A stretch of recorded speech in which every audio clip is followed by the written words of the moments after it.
Welcome to Strategy Pages News Talk, where columnist and retired Colonel Austin Bay and host Dan Masterson discuss current events. Welcome, Austin. This is the first time we've chatted one-on-one for a long time, but I'm hoping it's something we can do for a while on an ongoing basis. But today's topic that's on my mind, at least, and I would imagine that on most intelligent people's minds, is Syria.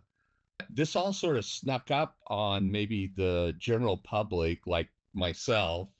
I'll put myself in that category of, we had reported on Strategy World for a long time about this Northwestern group that has taken control.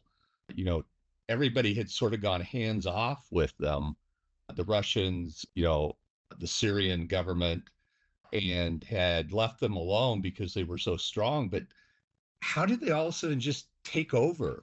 Well, Dan, Syria it depends on how you cut the hodgepodge. I guess that's a mixed metaphor. It's a pizza pie sliced 45, 75 different ways. A mosaic chaos and violence where a criminal gang can take over a village and control it. And then I'm talking theoretically here. I know this happens. What I'm about to describe has happened. The gang one day is Islamist radical, and the next day they're moderate pro-Turk. I'm saying Turkey in this case. And then the next day they're neutral, and then the next day they're pro-Assad. Now, how often does that happen? I do not know. I do know it's happened, but it's one of the things that has complicated what is a chaos war, a mosaic war, since 2011, Arab Spring Revolution that threatened the Assad regime. Oh, yeah, and I forget, I guess I should have put in pro-Hezbollah / Iranian, because there's some spots that were definitely Iranian proxies, or pro-Iranian. They were getting money from the Iranians. So with that, it's very difficult for a outside force or an interior force, say the Assad's, the quote-unquote national government, it really, the Alawite militia that was the core of the Assad regime, to get a grip on the country. Outsiders, it's even more confusing. But it is possible and has happened several times, for a militia to get an outside advocate, an outside source of weapons, outside source of money, similar to what Hezbollah did in Lebanon, and then Hezbollah did in Syria as well, working for Iran. Well, a couple of the militias that are up north along the Turkish border, one of them I understand, the name is escaping me right now, but it's in a sector where the primary ethnic group is Turkmen. And Turkmen are ethnic Turks. They're Turkmen in Iraq, mostly northern Iraq, and they're Turkmen scattered throughout Syria. And that's, well, the Ottoman Empire controlled the region for the better part of 500, 600 years, or controlled the most controllable parts, I should say, of those areas. I mean, really, Lebanon's part of greater Syria, and that's the way the Syrians see Lebanon. The Levant belongs to Syrians, and the Levant, as far as some of the more radical Syrians after the creation of Israel, said that Israel's part of greater Syria, at least northern Israel is. But when I said, let's get back to the point about the small groups, the militias, the villages, having outside advocate or becoming clients of an outside power. And Turkey has great interests in northern Syria, no doubt about it. And that's a NATO border. I suppose I'm going to talk about that in a moment. The fact that Syria's northern border is a NATO border. Borders on Turkey, NATO nation. You have the complication that Syrian Kurds became a client or dependent on the United States, and it's a Syrian Kurds who are ethnically Kurdish, just like Iraqi Kurds, and then Turkish Kurds. Fact is, one of the complications here was that the Kurds were promised a state after World War I. I think it was Versailles, and it did not materialize. And there have been rebellions in Turkey. There were in the 1920s, and then the Russians used the anti-Turk sentiment in 1981-82 to organize the PKK, Kurdistan Workers' Party, socialist/communist veneer over what was an ethnic Kurd rebellion. The Russians incited it, and that is still continues even without Soviet aid. Most likely source of aid for the Kurds who are still radicalized and terrorists inside Turkey is Iran. But they still have connection to Moscow. So that's complication there. And when the Syrian Kurds come up and agreed with the United States that we're going to oppose Assad, but also help you fight the Islamic State, ISIS in Syria, or Islamic State in the Levant, ISIL had same organization with about 5 or 6 various clans operating under that name. That attracted the U.S. The U.S. Said that these Syrians, Kurds, will help us fight ISIS and also protect some other vital interests in eastern Syria that were on the Iraqi border. And it's one of the things, too, that very much complicated the situation was the outbreak from eastern Syria in 2014 of ISIS attacking northern Iraq. So that is where the U.S. interest after the destruction of ISIS in Mosul in northern Iraq, and the U.S. interest in maintaining intelligence assets in eastern and southern Syria, and with Turkey along the northern Syrian border to contain ISIS. So where did these groups materialize, Dan? From 5, 6 different sources, including Russia backing up some small groups. But the big reason that it materialized is that the Israelis devastated Hezbollah, which acted as a disruptor in Syria. It really took de facto control of Lebanon because it had all of Iran's money, all of Iran's weapons, and all of the information warfare assets that the Iranian regime could bring to bear on a small, fragmented, cantonized country. That's Lebanon.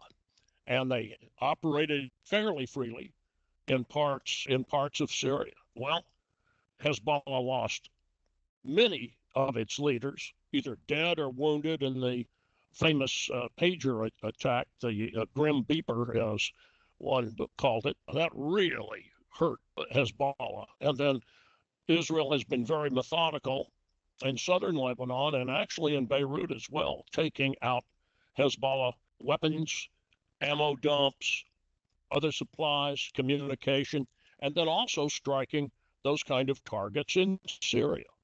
So Hezbollah is weakened.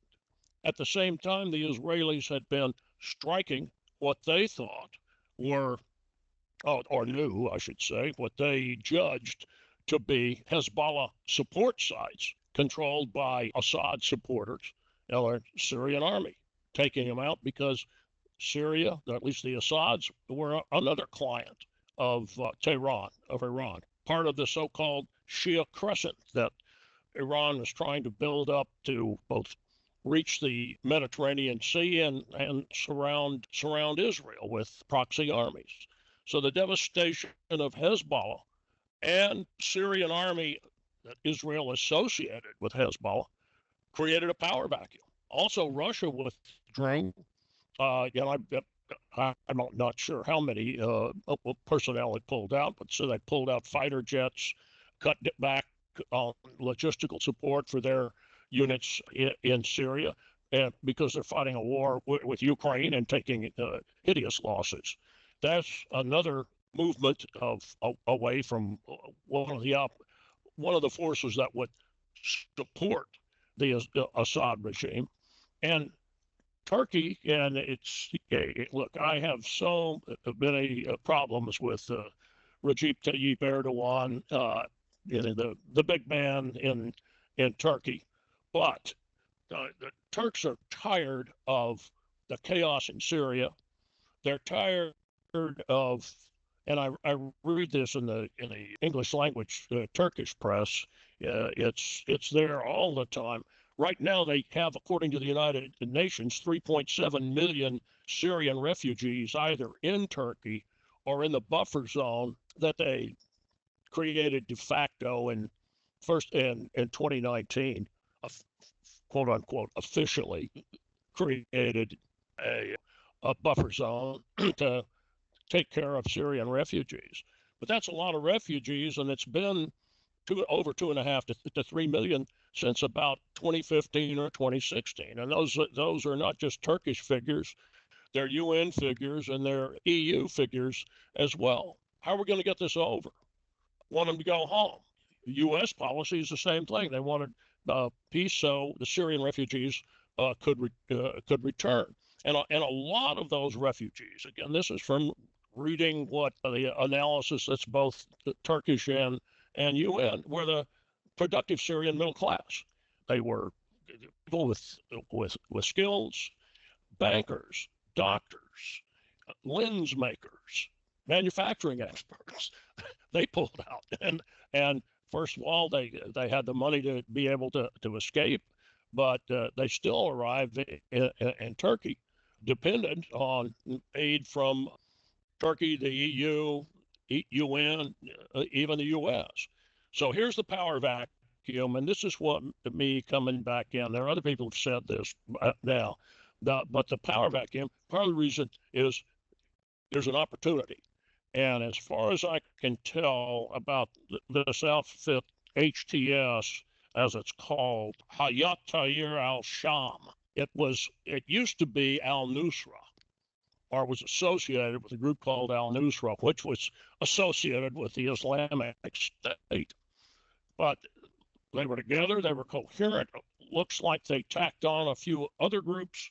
And as I said in a column I wrote this past week with a provocative title, "Will Post-Assad Syria Acquire a Neo-Ottoman Turkish Yoke?" I don't know if you want me to explain that or not. That's history-ridden, and it's a little bit of a joke there in the title. I think the Turks helped prop up HTS, and with that they started hitting all these Syrian army sites. The Assad regime has always been 10% controlling 90%. They didn't have that. They don't have the population on their side. There was nobody to stop them, and they've got no Russian air support for the Syrian army. And the Israelis and the United States, and to some degree the Turks, are taking out arms depots and any heavy weapons that this shard of a Syrian army had. And you see the reaction. In fact, Austin, the Russians saw the writing on the wall, and they started pulling their naval units out. You're absolutely right. Before all this happened. Look, I know I've gone on with this, Dan, but I had to. You have to pay attention to the details in order to try to get to the big point, because it didn't happen in a vacuum. It happened because of an accumulation of events in different places. But the power vacuum, and who is it that helped initiate it? I think it's Ankara that did it. No, but you're right. I read just 5 days ago, that Russia was telling Assad he had no hope, he had to flee. And he didn't want to flee, and was telling his army to stand and do all this. And the next thing you know, they're moving them out as fast as they can, moving Assad and his Vogue magazine wife out of Damascus and taking them to Moscow. Russia had drawn down its forces. And now, this is now all over the defense news on this. What's going to happen to their naval bases? That was something that Putin was extremely proud of. It made them a Mediterranean power. They had not really, but that's the way they touted it in Moscow. That's lost. They're not welcome. And big question, which I'm not prepared to answer, I can speculate on, is what, who takes over, what takes over in Damascus now, and what are the power arrangements? And that's to get back to that title I put on the column. Will post-Assad Syria acquire a neo-Ottoman Turkish yoke? The Turkish yoke was something that the Bulgarians and Greeks referred to as during the 19th century of being under the control of the Ottomans, and Arabs had their own words for being under control of the Ottomans. But Turkey is and Israel are the big powers. And Turkey is the one that's most concerned about the chaos and the refugees. Israel looks like it's done some minor work, or I don't think they're going to end up keeping it, but around in that zone on the Golan Height that they took, and it looks like they knocked out a Syrian position that they had found troublesome for decades, where I don't see Turkey taking parts of Syria, but I see at least within the northern part of Syria, Turkey acting like the regional power that it is. And part of the reason they're doing it is to keep Iran out. Iran, like Russia, suffered a huge defeat in this with the loss of the Assad. Yeah, that's what I was reading in the other sources that are out there, is that Iran is one of the big losers in this because they've pumped, literally billions into that area, and now with Hezbollah devastated and now the Assad government gone. Now, one of the things that happened is that the powers that be all took opportunities to bomb the heck out of whatever they thought was a potential danger. The Israelis have been hitting multiple sites. Like you said, they took over some areas there in southern Syria. The Turks have used it as an opportunity to bomb the Kurds. Syrian Kurdish positions is Right, the way yeah.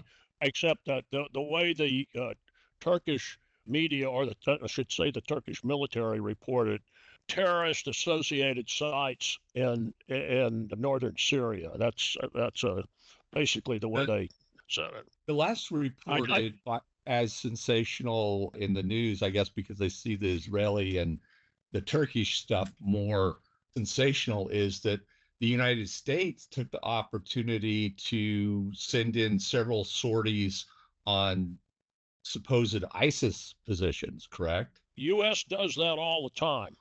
Okay. That's one of our justifications. The other thing that I saw, and this was covered in major press, certainly in the wire service, is that U.S. hit suspected chemical weapon sites because they didn't want them to fall into the hands of.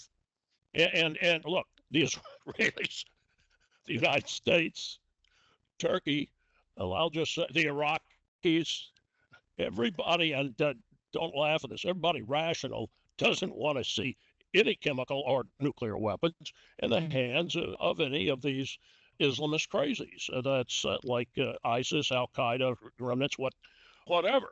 And if this HTS has cut itself off from ISIS and they've reformed or whatever, they're not going to be trusted to get rid of Russian, Syrian chemical weapons.